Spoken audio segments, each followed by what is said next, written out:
اے ایمان والو، اسلام میں پورے کے پورے داخل ہو جاؤ اور شیطان کی نقش قدم پر نہ چلو۔ یقین جانو وہ تمہارا کھلا دشمن ہے۔ پھر جو روشن دلائل تمہارے پاس آ چکے ہیں، اگر تم ان کے بعد بھی راہ راست سے پھسل گئے تو یاد رکھو کہ اللہ اقتدار میں بھی کامل ہے، حکمت میں بھی کامل۔ یہ کفار ایمان لانے کے لیے اس کے سوا کس بات کا انتظار کر رہے ہیں کہ اللہ خود بادل کے سائبانوں میں ان کے سامنے موجود ہو اور فرشتے بھی اس کے ساتھ ہوں اور سارا معاملہ ابھی چکا دیا جائے۔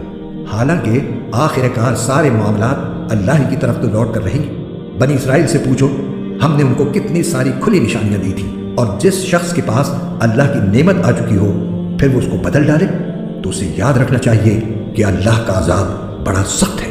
جن لوگوں نے کفر اپنا لیا ہے ان کے لیے دنیاوی زندگی بڑی دلکش بنا دی گئی ہے اور وہ اہل ایمان کا مذاق اڑاتے ہیں، حالانکہ جنہوں نے تقوی اختیار کیا ہے وہ قیامت کے دن ان سے کہیں بلند ہوں گے، اور اللہ جس کو چاہتا ہے بے حساب رزق دیتا ہے۔ شروع میں سارے انسان ایک ہی دین کے پیرو تھے، پھر جب ان میں اختلاف ہوا تو اللہ نے نبی بھیجے جو حق والوں کو خوشخبری سناتے اور باطل والوں کو ڈراتے تھے، اور ان کے ساتھ حق پر مشتمل کتاب نازل کی تاکہ وہ لوگوں کے درمیان ان باتوں کا فیصلہ کرے جن میں ان کا اختلاف تھا۔ اور افسوس کی بات یہ ہے کہ کسی اور نے نہیں بلکہ خود انہوں نے، جن کو وہ کتاب دی گئی تھی، روشن دلائل آ جانے کے بعد بھی صرف باہمی ضد کی وجہ سے اسی کتاب میں اختلاف نکال لیا۔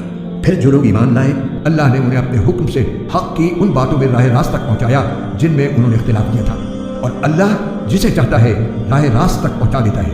مسلمانوں، کیا تم نے یہ سمجھ رکھا ہے کہ تم جنت میں یوں ہی داخل ہو جاؤ گے، حالانکہ ابھی تمہیں اس جیسے حالات پیش نہیں آئے جیسے ان لوگوں کو پیش آئے تھے جو تم سے پہلے ہو گزرے ہیں۔